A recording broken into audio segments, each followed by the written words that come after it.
सर्वभवन्तु सुखिनां सर्वसन्तो निरामया सर्वभद्राणि पश्यन्तु मा काक्षित् दुर्भाग् भवेत्।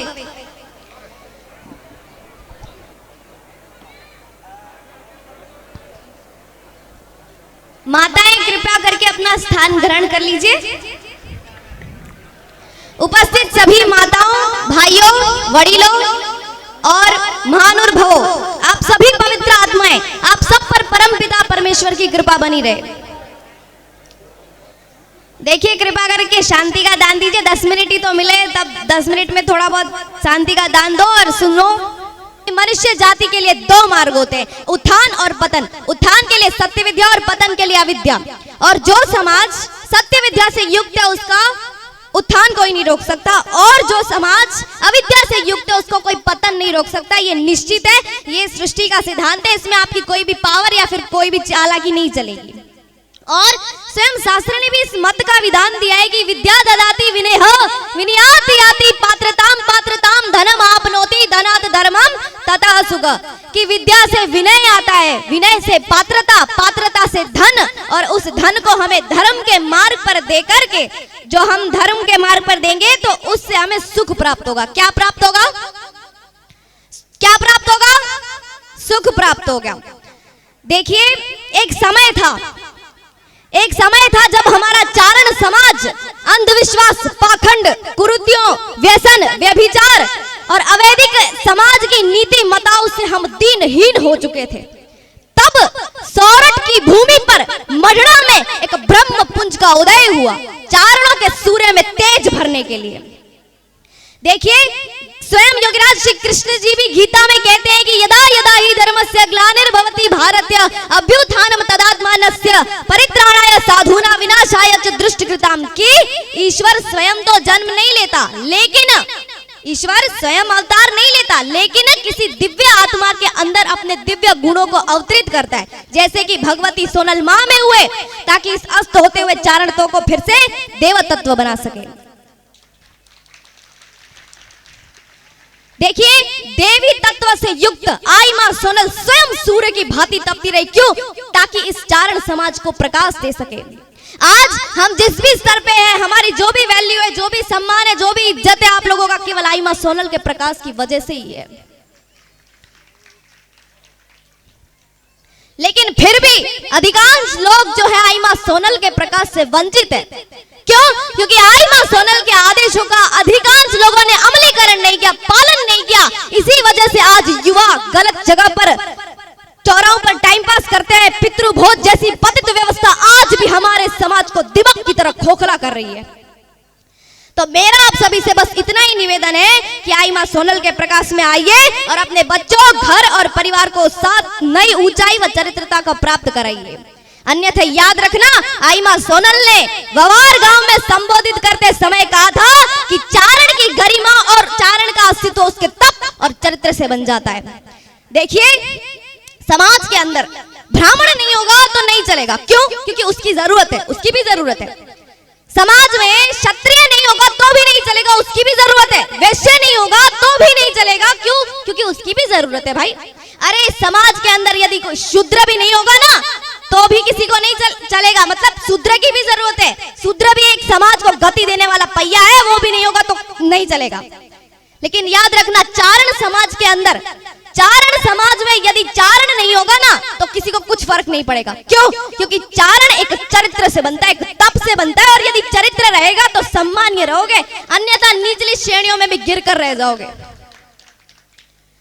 देखिए, आई मां सोनल ने तो हमारे लिए इतना प्रयास किया है, विद्या दी है हमको जगाने के लिए, चारणों के सूर्य में तेज भी भरा है। आदेशों का पालन करते हो तुम लोग? कुछ लोग करते होंगे, लेकिन ज्यादातर लोग नहीं करते हैं। तो हमारा कर्तव्य बनता है कि आई मां सोनल के आदेशों का पालन करें। देखिए, मेरा ऐसा कहना है कि भारत को कभी भी विदेशी तलवार ने नष्ट नहीं किया। भारत को विदेशी तलवार ने नष्ट नहीं किया। भारत की कमर अंधश्रद्धा और पाखंड ने तोड़ी है। देखिए, वैसे तो आपको तलवार चलाने की आवश्यकता नहीं है, आपको तलवार चलाने की आवश्यकता नहीं है, लेकिन वर्तमान में जो पाखंड पनप रहा है ना, उसके विरुद्ध बोल दो, अपनी आवाज को उठाने की आवश्यकता है। और यदि नारी यदि नारी वर्तमान के इस पाखंड को कुचलने के लिए संकल्प को धारण कर ले तो मैं दावे के साथ कह सकती हूँ कि ये जो पाखंडियों ने अपनी दुकान के ठेके खोल कर रखे ना, ये एक दिन भी अपना सौदा बेच, अरे बोल तो दो, नहीं पाएंगे। पर धारण करे तब की बात है। देखिए आज इस समाज की क्या हालत हो गई है, बताइए आप, क्यों हो गई है ऐसी हालत? क्योंकि हमें जो महापुरुष हो गए हैं, आप यहाँ पर आते हो और आचार्य भीमसेन जी, महाराज भीमसेन जी इतना बोलते हैं आपके लिए, आपको जगाने के लिए कथाएं सुनाते हैं आपको, तो आप सुनती हो कि केवल पांडाल और ये सभी देखती रहती हो कि कैसा लगा है, कि फ्लावर फ्लावर कैसे फूल फूल है, यही सब देखती रहती हो? नहीं, आप तो अच्छी माता हो, आप तो अच्छे से सुनती हो ना, है ना? हाँ, तो यहाँ पर जहाँ सबसे बड़ी भीड़ किसकी होती है बताइए? जहाँ पर गुरुजी ऐसे सत्संग आदि करते हैं, सत्संगों में जाती हो ना, तो वहां पर सबसे ज्यादा भीड़ किसकी होती है? महिलाओं की होती है, माताओं की होती है, बहनों की होती है ना? और जब घर पे माँ पूछे कि बेटी गुरुजी के डेरे में गई थी, क्या सुना? उपदेश तो सुना दे हमें भी, हम भी तो सुने क्या दिया था उपदेश। तो बोले जी इतना बड़ा पंडाल लगा हुआ था कि आपको क्या ही बताए। माँ बोली उपदेश तो सुना, क्या सुना? तो बोली कि जब गुरुजी आए थे तब तो ऊपर से आए थे, धरती से नहीं, ये तो मैंने देखा। और माँ बोलती अरे उपदेश तो सुना, क्या सुना? तो बोलती इतनी भीड़ थी कि मैंने इतनी भीड़ आज के बाद कभी नहीं देखी। अब माँ बोलती है उपदेश तो सुना, क्या सुना? ये सब तो ठीक है। तो बेटी बोलती है उपदेश का तो पता नहीं, पंजाबी में बोल रहे थे, समझ तो कुछ आया ही नहीं। इसका मतलब क्या? समय भी बिता दिया और हाथ पल्ले कुछ पला नहीं, फिर कहां से होगा परिवर्तन देश के अंदर? अरे जब आर्य समाज के अंदर ऐसे वैदिक सिद्धांतों पर जब व्याख्या की जाती है, तो आर्य समाज के अंदर आने के बाद यदि कोई स्त्री आ जाए तो एक अच्छी माँ बन जाती है, यदि बहन आ जाए तो एक अच्छी बहन बन जाती है, और दुनिया के लोगों यदि एक पुरुष आता है तो एक अच्छा भाई बन जाता है, एक अच्छा पति बन जाता है, और राष्ट्रभक्त के लिए एक राष्ट्रभक्त बन करके तैयार हो जाता है। पर धारण करे तब की बात है। पर लोगों ने, कुछ पाखंडियों ने भ्रमित किया, जिसकी वजह से हम देश का उत्थान नहीं कर पाए, ना खुद के परिवार का उत्थान कर पाए। मैं एक आपको तथ्य सुनाती हूँ, तथ्य है रामायण का। रामायण के अंदर आपने पढ़ा होगा और आपको लगता होगा ये कि सत्य है। देखिए वो तथ्य है कि कहते हैं एक धोबी के कहने पर श्री राम ने अपनी पत्नी सीता को घर से निकाल दिया। सुना है नहीं सुना भाइयों? सुना है ना ऐसा? और आपको लगता होगा कि ये बात सत्य है, लगता है ना सत्य है ये बात, लेकिन पढ़ जाना वाल्मीकि रामायण को, उसके अंदर ऐसे कुछ भी वर्णित नहीं है। अरे ये तो वही अवसर था जो अवसर माता कौशल्या के जीवन में भी आया था, और वही अवसर माता सीता के जीवन में आया। कौन सा अवसर? अरे राजसी भोजन का त्याग करके, राजमहलों का त्याग करके वनों में गई थी। क्यों? संतान निर्माण के लिए गई थी वनों में। माता सीता अपनी संतान को गुलाम नहीं बनाना चाहती थी, लेकिन आज के हिंदू अपनी संतान को गुलाम पैदा कर रहे हैं। क्यों माता सीता अपनी संतान को गुलाम नहीं बनाना चाहती थी? क्यों? क्योंकि सुख सुविधाओं में पली हुई संतान राष्ट्र के लिए त्यागी नहीं बन सकती। सुख सुविधाओं में पली हुई संतान राष्ट्र की कभी रक्षा नहीं कर सकती थी। इसीलिए माता सीता अपने बच्चों को गुलाम नहीं बनाना चाहती थी। अरे यही चिंता ही तो सताई थी महाराणा प्रताप को। पढ़ लो उनका जीवन, इतिहासों को नहीं पढ़ते। अरे जब अमर सिंह का सर, अमर सिंह कौन? महाराणा प्रताप का पुत्र, क्या नाम था? बोलो जोर से। अमर सिंह नाम था।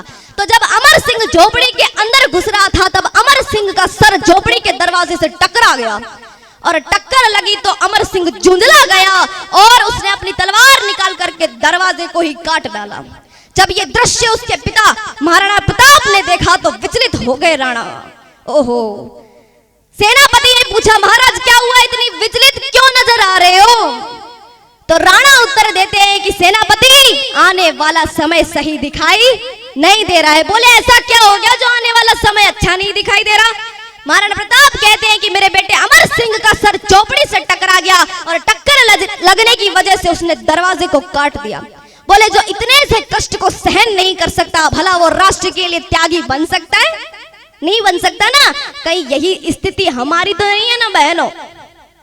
बताओ, ध्यान करके चलना। अरे यदि बेटा गलत दिशा पर जाए और इधर वाले डिपार्टमेंट ने इधर वाले पार्ट को कुछ कह दिया तो इधर वाली बोल पड़ेगी।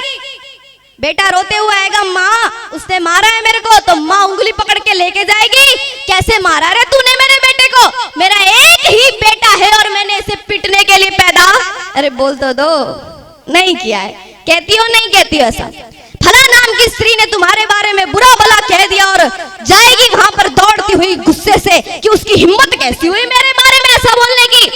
अरे एक तो समय ऐसा हुआ करता था जब माता पिता की तो नौबत ही नहीं आती थी, सड़क पर चलने वाले को पड़ोसी भी डांट सकता था, लेकिन आज पड़ोसियों को तो छेड़ ही मत देना, दादा भी डांट सकता था, माँ भी डांट सकती थी, बाबा भी डांट सकता था, और जब बेटा घर में रोता हुआ अंदर आता था तब कहता था माँ बाबा ने मारा है, तो माँ कहती थी चल कोई बात नहीं, तुझसे प्यार भी तो करते हैं वो, तुझे चीज भी तो दिलाते हैं, तुझे गोद में भी तो बिठाते हैं, तेरी बात भी तो मानते हैं, तू इतनी सी डांट खाए में तू अपने मन पे ले लेगा। अच्छा दुनिया के लोगों ईमानदारी से बता दो, संतान बिगड़ सकती है क्या? बोलो बहनों, संतान बिगड़ सकती है? नहीं बिगड़ सकती ना, लेकिन आज क्या है दशा, उंगली पकड़ के लेके जाएगी और कहेगी मेरा एक ही बेटा है, मैंने इसे पीटने के लिए पैदा नहीं किया है, फिर कहां से होगा संतान का निर्माण? अरे पहले तो अच्छी अच्छी परंपराएं हुआ करती थी मेरे देश की, सब माता पिता की तो नौबत ही नहीं आती थी, मैंने आपको कहा ना, सड़क पर चलने वाले को पड़ोसी भी डांट सकता था। आज तो परंपराओं के नाम पर पाखंड को बढ़ावा दिया जा रहा है, आज परंपराओं के नाम पर पाखंड को बढ़ावा दिया जा रहा है, जो परंपरा थी वो छूट गई, निभाई परंपरा नहीं निभाई। कौन सी परंपरा है? अरे मेरी दादी की यानी आपकी दादी सुबह 4 बजे उठ करके चक्की पीसा करती थी, निभाती हो बहनों परंपरा को? पीसती हो चक्की 4 बजे उठ के? नहीं पीसती, परंपरा थी छूट गई। अरे मेरी दादी सुबह 4 बजे उठ करके कुएं में पानी भरती थी, बाल्टियां खींच खींच कर परिश्रम करके मटके का पानी अपने संतान और अपने परिवार को पिलाया करती थी। कभी पिया क्या बंद बोतलों का पानी? हम पीते हैं, निभाई परंपरा को छूट गई। अरे मेरी दादी मिट्टी के चूल्हे पर घर में भोजन बनाया करती थी और बाहर दादा यानी कि आपका पिताश्री यानी कि आपका दादा बाहर गेट पर जो लोग आ जा करते थे ना, उनको बुला बुला करके भोजन कराया करते थे, और घर में कभी ऐसी आवाज नहीं आई घर में से कि मुझ में भोजन बनाने की क्षमता, अरे बोल तो दो, नहीं है, ये होती थी परंपरा। लेकिन आज तो पति की हिम्मत नहीं होती जो बिना फोन के किसी को घर में ले जा करके खिला दे।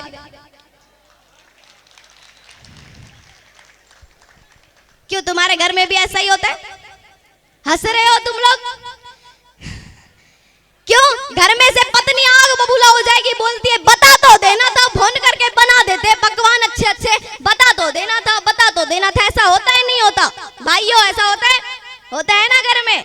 परंपरा थी छूट गई, इधर वाले तो बिल्कुल मना करे, परंपरा ही नहीं है, ये तो छूट गई परंपरा हाथ से। अरे पहले तो हमारी दादियां फोन नहीं चलाती थी, व्हाट्सएप नहीं चलाती थी, फेसबुक नहीं चलाती थी, हम चला रहे, निभाई परंपरा को छूट गई। अब तो फोन के बिना रहा ही नहीं जाता है ना, छूट गई परंपरा। और हमारी दादियों के यानी कि आपकी दादियों के पहले 5-6 बच्चे हुआ करते थे, आज हमने एक बेटा पैदा कर लिया, फिर हमने बच्चे पैदा करना छोड़ दिया।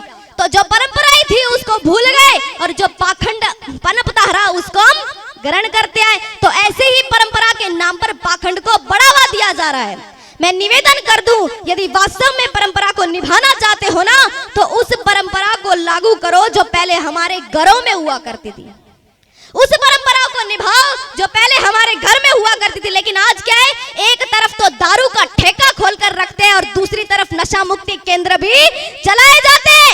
एक तरफ तो गऊ का मांस विदेशों में भेजा जाता है और एक तरफ गौ रक्षा का ढोंग भी किया जाता है। फिर कहां से होगा परिवर्तन? अरे जागो हिंदुओं जागो, यदि वास्तव में परिवर्तन करना चाहते हो तो परंपरा को निभाना पड़ेगा। बोलो देव श्री मात की जय, योगीराज श्री कृष्ण की जय। वाह, जोरदार ताળીઓના ગડગડાટથી આપણે સંધ્યાને વધાવી લેશું। વય નાની અકલ વધુ ઉજ્જવળ જેના આચાર દેજે અમને દાતા આવું સંજોડું માનવ સાંભળા। ખૂબ ખૂબ ધન્યવાદ।